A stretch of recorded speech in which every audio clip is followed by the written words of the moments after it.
नमस्कार, किस्से कहानी में आपका स्वागत है। आइए सुनते हैं मुंशी प्रेमचंद द्वारा लिखे उपन्यास काया कल्प का अध्याय 41। रोहिणी के बाद राजा जगदीशपुर ना रह सके। मनोरमा का भी जी वहां घबराने लगा। उसी के कारण मनोरमा को वहां रहना पड़ता था। जब वही ना रही तो किस पर रीस करती। उसे अब दुख होता था कि मैं नाहक यहाँ आई। रोहिणी के कटु वाक्य सह लेती तो आज उस बेचारी की जान पर क्यों बनती। मनोरमा इस ग्लानि को मन से ना निकाल सकती थी कि मैं ही रोहिणी की अकाल मृत्यु का हेतु हुई। राजा साहब की निगाह भी अब उसकी ओर से फिरी हुई मालूम होती थी। अब खजांची उतनी तत्परता से उसकी फरमाइशें नहीं पूरी करता। राजा साहब भी अब उसके पास बहुत कम आते हैं। यहाँ तक कि गुरु सेवक सिंह को भी जवाब दे दिया है और उन्हें रनिवास में आने की मनाही कर दी गई है। रोहिणी ने प्राण देकर मनोरमा पर विजय पाई है। अब वसुमती और रामप्रिया पर राजा साहब की कुछ विशेष कृपा हो गई है। दूसरे तीसरे दिन जगदीशपुर चले जाते हैं और कभी कभी दिन का भोजन भी यहीं करते हैं। वह अब अपने पापों का प्रायश्चित कर रहे हैं। रियासत में अब अंधेर भी ज्यादा होने लगा है। मनोरमा की खोली हुई शालाएं बंद होती जा रही हैं। मनोरमा सब देखती है और समझती है पर मुंह नहीं खोल सकती। उसके सौभाग्य सूर्य का पतन हो रहा है। वही राजा साहब जो उससे बिना कहे सैर करने भी ना जाते थे, अब हफ्तों उसकी तरफ झांकते तक नहीं। नौकरों चाकरों पर भी अब उसका प्रभाव नहीं रहा। वे उसकी बातों की परवाह नहीं करते। इन गवारों को हवा का रुख पहचानते देर नहीं लगती। रोहिणी का आत्म बलिदान निष्फल नहीं हुआ। शंखधर को अब एक नई चिंता हो गई। राजा साहब के रूठने से छोटी नानी जी मर गईं। क्या पिताजी के रूठने से अम्मा जी का भी यही हाल होगा? अम्मा जी भी तो दिन दिन घुलती जाती हैं। जब देखो तब रोया करती हैं। उसका नाम स्कूल में लिखा दिया है। स्कूल से छुट्टी पाकर वह सीधे लौंगी के पास जाता है और उससे तीर्थ यात्रा की बातें पूछता है। यात्री लोग कहाँ ठहरते हैं, क्या खाते हैं, जहाँ रेले नहीं है वहां लोग कैसे जाते हैं, चोर तो नहीं मिलते। लौंगी उसके मनोभावों को ताड़ती है, लेकिन इच्छा ना होते हुए भी उसे सारी बातें बतानी पड़ती हैं। वह झुंझलाती है, घुड़क बैठती है। लेकिन जब वह किशोर आग्रह करके उसकी गोद में बैठ जाता है तो उसे दया आ जाती है। छुट्टियों के दिन शंखधर पितृगृह के दर्शन करने अवश्य जाता है। वह घर उसके लिए तीर्थ है। वह भक्त की श्रद्धा और उपासक के प्रेम से उस घर में कदम रखता है और जब तक वहां रहता है उस पर भक्ति गर्व का नशा सा छाया रहता है। निर्मला की आंखें उसे देखने से तृप्त ही नहीं होती। उसके घर में आते ही प्रकाश सा फैल जाता है। वस्तुओं की शोभा बढ़ जाती है। दादा और दादी दोनों उसकी बालोत्साह से भरी बातें सुनकर मुग्ध हो जाते हैं। उनके हृदय पुलकित हो उठते हैं। ऐसा जान पड़ता है मानो चक्रधर स्वयं बाल रूप धारण करके उनका मन हरने आ गया है। एक दिन निर्मला ने कहा, बेटा तुम यहीं आकर क्यों नहीं रहते? तुम चले जाते हो तो यह घर काटने को दौड़ता है। शंखधर ने कुछ सोचकर गंभीर भाव से कहा, अम्मा जी तो आती ही नहीं। वह क्यों कभी यहाँ नहीं आती दादी जी? निर्मला बोली, क्या जाने बेटा, मैं उनके मन की बात क्या जानूं? तुम कभी कहते नहीं, आज कहना, देखो क्या कहती है। शंखधर ने कहा, नहीं दादी जी, वह रोने लगेंगी। जब थोड़े दिनों में मैं गद्दी पर बैठूंगा तो यही मेरा राजभवन होगा, तभी अम्मा जी आएंगी। निर्मला ने कहा, जल्दी से बैठो बेटा, हम भी देख लें।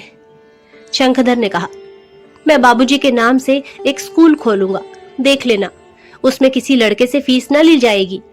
वज्रधर ने कहा, और हमारे लिए क्या करोगे बेटा? शंखधर बोला, आपके लिए अच्छे अच्छे सितारिये बुलाऊंगा, आप उनका गाना सुना कीजिएगा। आपको गाना किसने सिखाया दादाजी?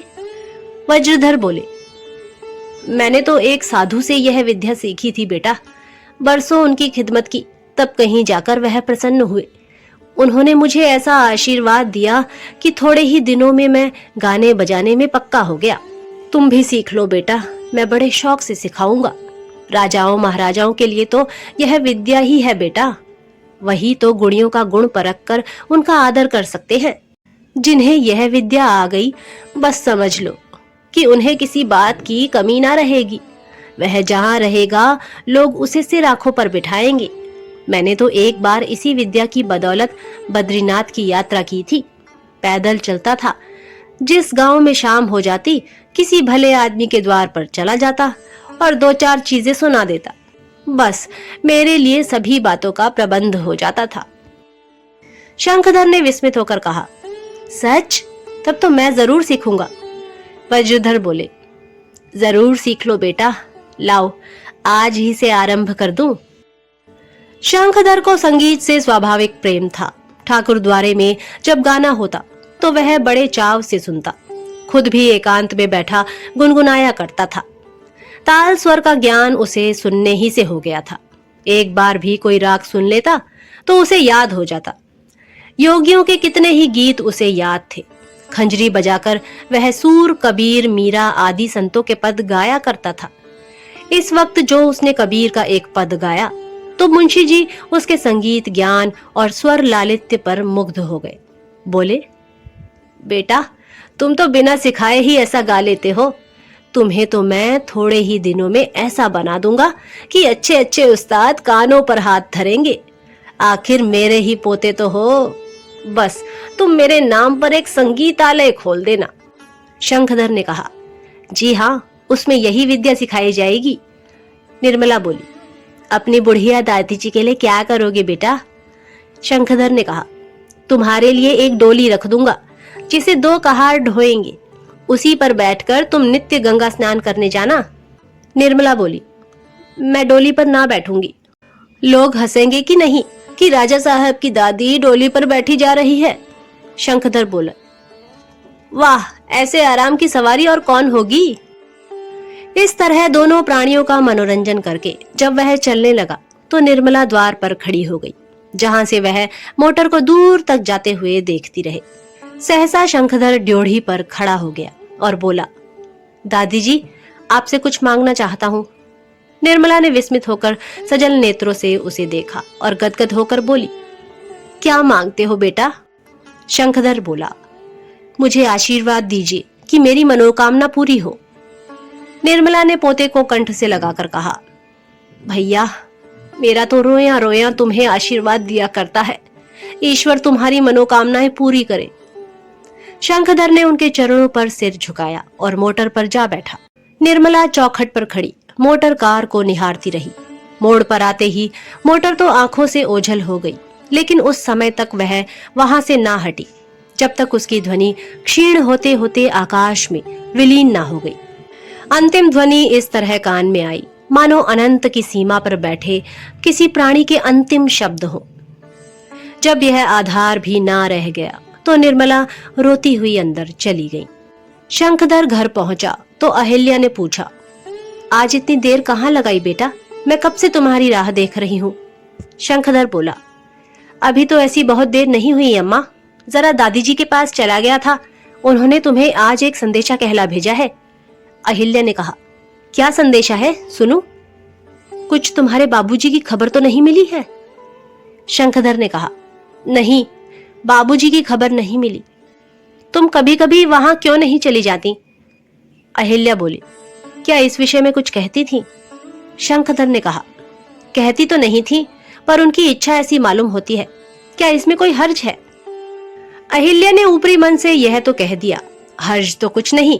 हर्ज क्या है? घर तो मेरा वही है, यहाँ तो मैं मेहमान हूँ। लेकिन भाव से साफ मालूम होता था कि वह वहां जाना उचित नहीं समझती। शायद वह कह सकती तो कहती, वहां से तो मैं एक बार निकाल दी गई, अब कौन मुंह लेकर जाऊं? क्या अब मैं कोई दूसरी हो गई हूं? बालक से यह बात कहनी मुनासिब न थी। अहिल्या तश्तरी में मिठाइयां और मेवे लाई और एक लौंडी से पानी लाने को कहकर बेटे से बोली, वहां तो कुछ जलपान ना किया होगा, खा लो। आज तुम इतने उदास क्यों हो? शंखधर ने तश्तरी की ओर बिना देखे ही कहा, इस वक्त तो खाने का जी नहीं चाहता अम्मा। एक क्षण के बाद उसने कहा, क्यों अम्मा जी, बाबूजी को हम लोगों की याद भी कभी आती होगी? अहिल्या ने सजल नेत्र से कहा, क्या जाने बेटा, याद आती तो काले कोसों बैठे रहते। शंखधर ने कहा, क्या वह बड़े निष्ठुर हैं अम्मा? अहिल्या रो रही थी। कुछ ना बोल सकी। शंखधर बोला, मुझे देखें तो पहचान जाएंगे कि नहीं अम्मा जी? अहिल्या फिर भी कुछ न बोली। उसका कंठ स्वर अश्रु प्रवाह में डूबा जा रहा था। शंखधर ने फिर कहा, मुझे तो मालूम होता है अम्मा जी कि वह बहुत ही निर्दयी है, इसी से उन्हें हम लोगों का दुख नहीं जान पड़ा। अगर वह भी इसी तरह रोते तो जरूर आते। मुझे एक दफा मिल जाते तो मैं उन्हें कायल कर देता। आप न जाने कहाँ बैठे हैं, किसी का क्या हाल हो रहा है इसकी सुधि ही नहीं।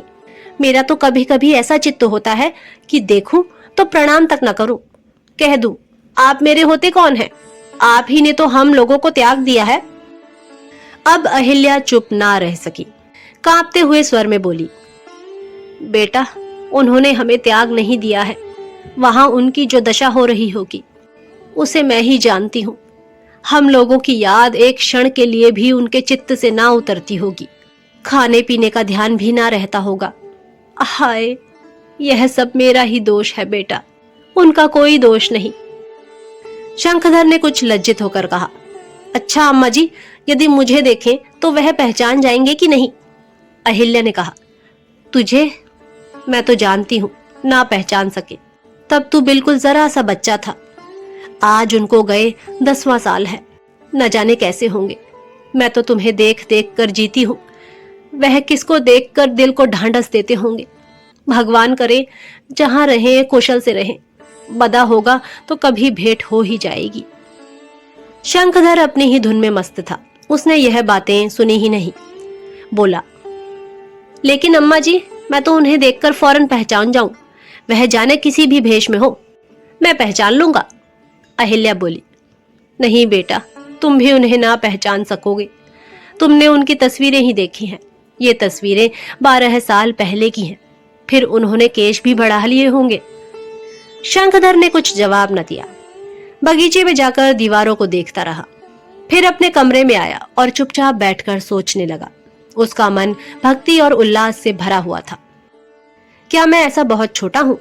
मेरा 13वां साल है। छोटा नहीं हूँ। इसी उम्र में कितने ही आदमियों ने बड़े बड़े काम कर डाले हैं। मुझे करना ही क्या है? दिन भर गलियों में घूमना और संध्या समय कहीं पड़े रहना। यहाँ लोगों की क्या दशा होगी इसकी उसे चिंता न थी। राजा साहब पागल हो जाएंगे, मनोरमा रोते रोते अंधी हो जाएगी, अहिल्या शायद प्राण देने पर उतारू हो जाए, इसकी उसे इस वक्त बिल्कुल फिक्र न थी। वह यहाँ से भाग निकलने के लिए विकल हो रहा था। एकाएक उसे ख्याल आया, ऐसा ना हो कि लोग मेरी तलाश में निकले, थाने में हुलिया लिखाएं, खुद भी परेशान हो, मुझे भी परेशान करे। इसीलिए उन्हें इतना बतला देना चाहिए कि मैं कहाँ और किस काम के लिए जा रहा हूँ। अगर किसी ने मुझे जबरदस्ती लाना चाहा तो अच्छा ना होगा। हमारी खुशी है, जब चाहेंगे आएंगे। हमारा राज्य तो कोई नहीं उठा ले जाएगा। उसने एक कागज पर यह पत्र लिखा और अपने बिस्तरे पर रख दिया। सबको प्रणाम, मेरा कहा सुना माफ कीजिएगा। मैं आज अपनी खुशी से पिताजी को खोजने जाता हूँ। आप लोग मेरे लिए जरा भी चिंता ना कीजिएगा, ना मुझे खोजने के लिए ही आइएगा, क्योंकि मैं किसी भी हालत में बिना पिताजी का पता लगाए ना आऊंगा। जब तक एक बार दर्शन न कर लूं और पूछ न लूं कि मुझे किस तरह से जिंदगी बसर करनी चाहिए, मैं पिताजी को अपने साथ लाने की चेष्टा करूंगा। या तो उनके दर्शनों से कृतार्थ होकर लौटूंगा या इसी उद्योग में प्राण दे दूंगा। अगर मेरे भाग्य में राज्य करना लिखा है तो राज्य करूंगा, भीख मांगना लिखा है तो भीख मांगूंगा, लेकिन पिताजी के चरणों की रज माथे पर बिना लगाए, उनकी कुछ सेवा किए बिना मैं घर ना लौटूंगा। मैं फिर कहता हूँ कि मुझे वापस लाने की कोई चेष्टा ना करे, नहीं तो मैं वहीं प्राण दे दूंगा। मेरे लिए यह कितनी लज्जा की बात है कि मेरे पिताजी तो देश विदेश मारे मारे फिरे और मैं चैन करूं। यह दशा अब मुझसे नहीं सही जाती। कोई यह ना समझे कि मैं छोटा हूं, भूल भटक जाऊंगा। मैंने ये सारी बातें अच्छी तरह सोच ली हैं। रुपए पैसे की भी मुझे जरूरत नहीं। अम्मा जी, मेरी आपसे यही प्रार्थना है कि आप दादाजी की सेवा कीजिएगा और समझाइएगा कि वह मेरे लिए चिंता ना करें। रानी अम्मा को प्रणाम, बाबा जी को प्रणाम। आधी रात बीत चुकी थी। शंखधर एक कुर्ता पहने हुए कमरे से निकला। बगल के कमरे में राजा साहब आराम कर रहे थे। वह पिछवाड़े की तरफ बाग में गया और एक अमरूद के पेड़ पर चढ़कर बाहर की तरफ कूद पड़ा। अब उसके सिर पर तारिका मंडित नीला आकाश था। सामने विस्तृत मैदान और छाती में उल्लास, शंका और आशा से धड़कता हुआ हृदय। वह बड़ी तेजी से कदम बढ़ाता हुआ चला। कुछ नहीं मालूम कि किधर जा रहा है, तकदीर कहाँ लिए जाती है। ऐसी ही अंधेरी रात थी जब चक्रधर ने इस घर से गुप्त रूप से प्रस्थान किया था। आज भी वही अंधेरी रात है और भागने वाला चक्रधर का आत्मज है। कौन जानता है चक्रधर पर क्या बीती, शंखधर पर क्या बीतेगी, इसे भी कौन जान सकता है। इस घर में उसे कौन सा सुख नहीं था। उसके मुख से कोई बात निकलने भर की देर थी, पूरा होने में देर न थी।